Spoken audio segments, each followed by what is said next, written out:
Namasté chers tous, je vous salue et je vous dis que la lumière soit en chacun de vous, parce que nous sommes la lumière. Aujourd'hui, je vais vous parler de la véritable éducation. C'est vrai que, en tant que parents, en tant que jeunes, nous connaissons l'importance de l'éducation. Et chaque parent a cette volonté de veiller à une bonne éducation, mais aussi à une bonne instruction de ses enfants. Et chaque jeune veut également veiller à être éduqué, à être instruit. Et on parle beaucoup d'éducation aujourd'hui. On parle beaucoup d'éducation. C'est vrai que pour expérimenter la lumière, il faut aussi avoir expérimenté l'obscurité.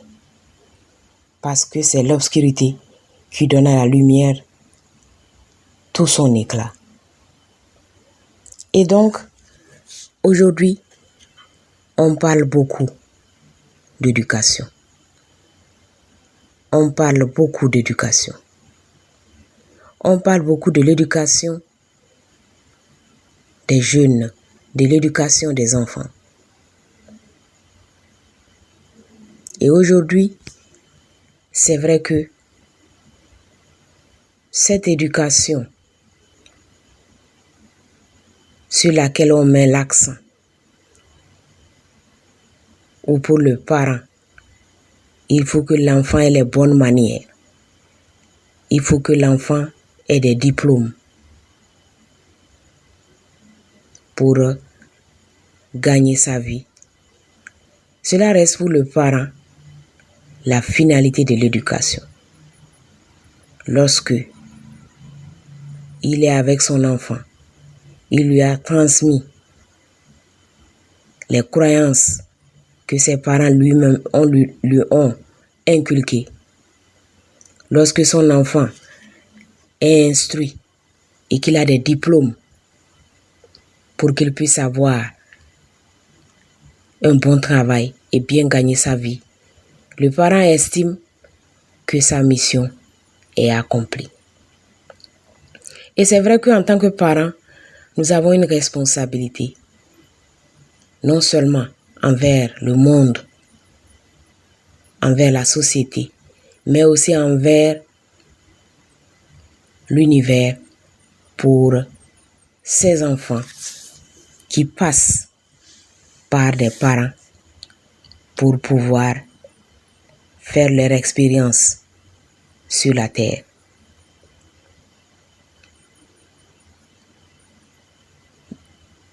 C'est important donc de ne pas échouer en tant que parent. Et aujourd'hui, tout parent estime que si son enfant a réussi ses études, si l'enfant est en bonne santé, si l'enfant arrive à trouver un bon travail, alors le parent est fier. Le parent est fier d'avoir accompli son devoir, d'avoir réussi sa mission. Parce que être parent, c'est une mission. Mais il faut comprendre que cette éducation n'est qu'une partie de l'éducation. Et en tant que parents, nous devons comprendre que l'autre partie de l'éducation est aussi importante. C'est vrai que tous les parents, en dehors de l'éducation, de l'instruction qu'ils inculquent à leurs enfants, amènent également leurs enfants dans les pratiques spirituelles qu'ils ont.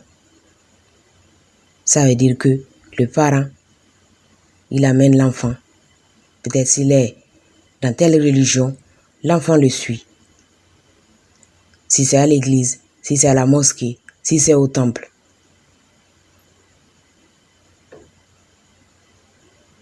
Il estime donc qu'il a joué son rôle. Mais aujourd'hui, c'est important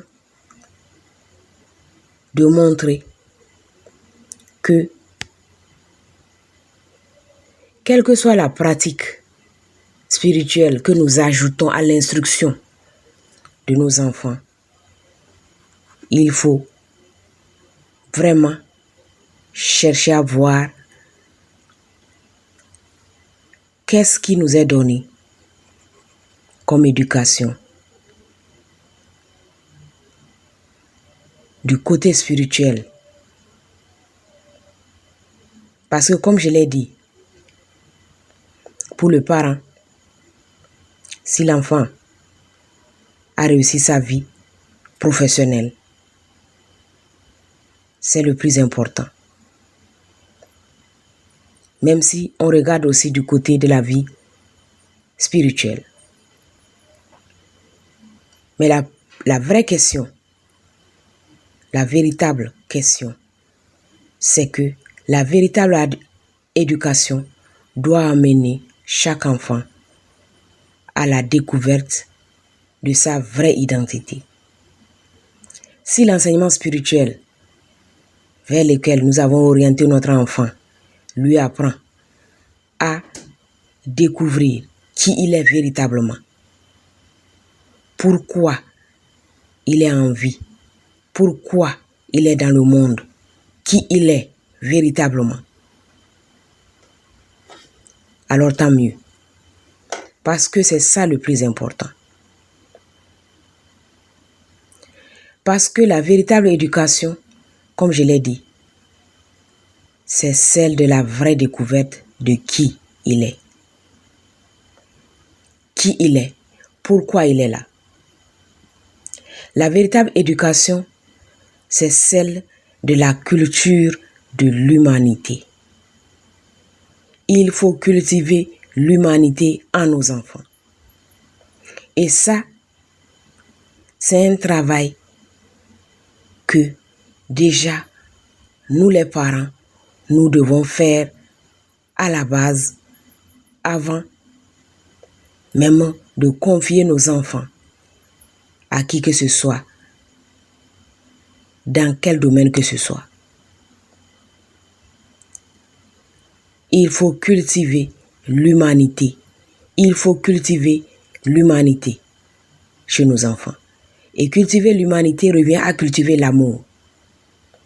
Pour un monde de demain meilleur, pour un monde de paix, nous devons cultiver l'humanité dans nos enfants. Nous devons veiller à ce que ceux à qui nous laissons nos enfants puissent cultiver l'humanité en eux.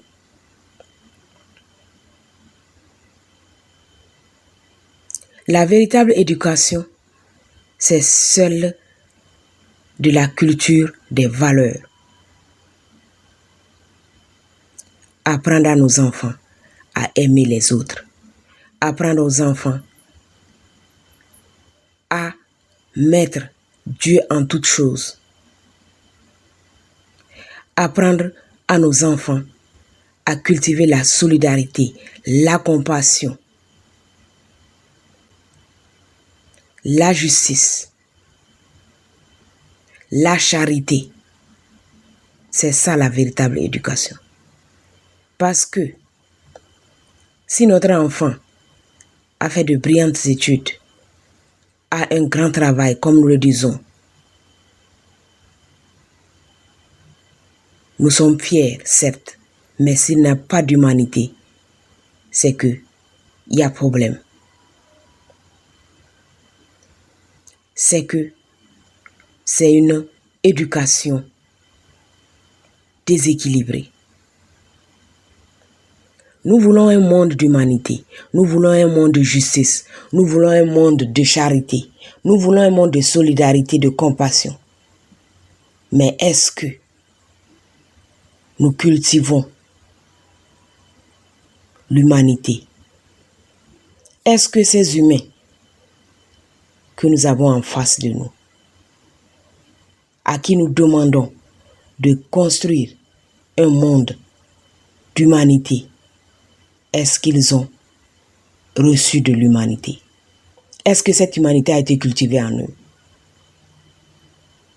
Parce que l'éducation telle qu'elle est pratiquée aujourd'hui cultive beaucoup plus la compétition. Elle cultive beaucoup plus l'ego. Le je.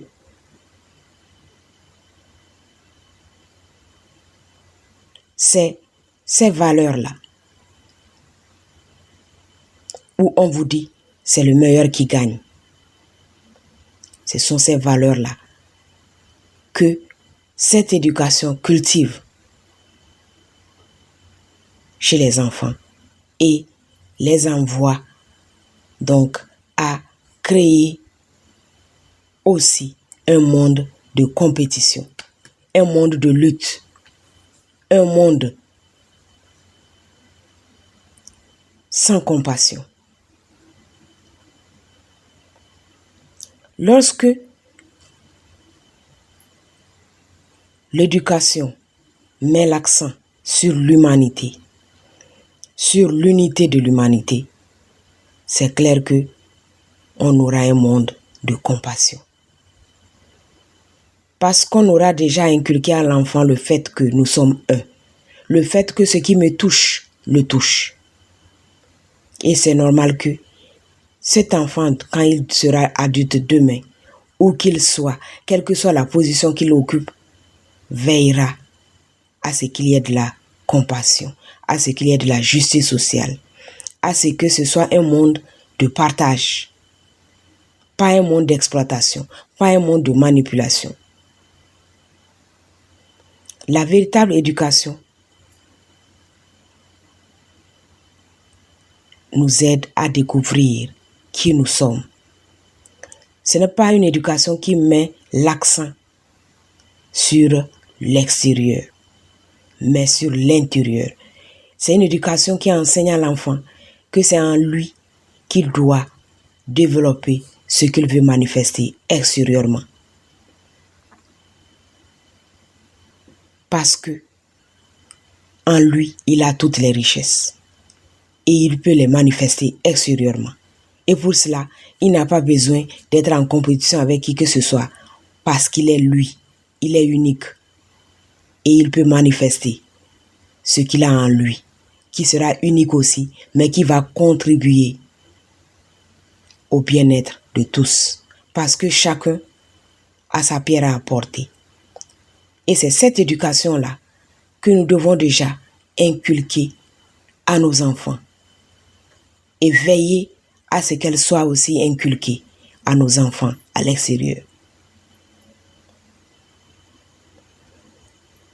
La véritable éducation, c'est cette éducation qui nous donne la conviction que lorsque nos enfants sont éduqués dans l'amour, dans la compassion, dans la solidarité, alors cela leur permet, lorsqu'ils sont éduqués dans la connaissance de soi, de qui ils sont, à pouvoir accéder à leur potentialité intérieure et à les manifester extérieurement. Et c'est pourquoi ceux qui ont accès à leur potentiel intérieur sont des gens qui ont accès à la créativité infinie. Ce sont des gens qui arrivent à franchir tous les obstacles. Ce sont des gens qui ont un pouvoir d'invention, qui ont cette capacité-là d'inventer, de créer, de transformer. et qui ne sont pas dans la concurrence parce que ils savent d'où viennent leurs potentialités. Ils savent que c'est à l'intérieur et que leur intérieur, ils sont les seuls à y avoir accès. Et chaque personne a cette capacité d'accéder à l'intérieur pour pouvoir manifester extérieurement ses potentialités. La véritable éducation nous enseigne que chacun a sa place dans l'univers. Que chacun a sa pierre à apporter pour la bonne marche de l'univers. Et cette éducation, elle nous enseigne que nous sommes des frères, que nous sommes les enfants d'un même père et que pour cela, nous devons nous aimer. Nous n'avons même pas le choix. C'est ça la véritable éducation. Et c'est pourquoi vous verrez des gens qui, soi-disant, n'ont pas eu l'instruction, mais qui ont accédé à leur potentiel intérieur et qui font des choses extraordinaires. Cela vous montre tout simplement que on peut être créatif lorsqu'on a la véritable connaissance de soi, sans même passer par le chemin habituel. On peut être créatif. On peut faire des choses inimaginables parce qu'on a accédé à la source de toutes les potentialités et de toutes les possibilités. Mais le plus important, c'est surtout, c'est vraiment de cultiver l'humanité. C'est la seule condition pour tous les changements auxquels nous aspirons tous. Parce que cela permet de ne pas faire face à des individus qui ne pensent qu'à leurs intérêts, qui ne pensent qu'à leur ego et qui sont prêts à tout pour avancer, qui sont prêts à sacrifier d'autres pour avancer. Parce que on ne leur a pas enseigné l'amour, on ne leur a pas enseigné l'humanité, on ne leur a pas enseigné les valeurs. Pour eux, l'essentiel, c'est leur ego, c'est d'arriver au sommet, quitte à utiliser les autres comme des marchepieds. Ce monde, de toutes les façons, est révolu. Ce monde où on pense qu'on peut réussir en piétinant les autres est révolu. Et ceux qui ne l'ont pas encore compris l'apprendront tôt ou tard à leurs dépens. Que la lumière soit.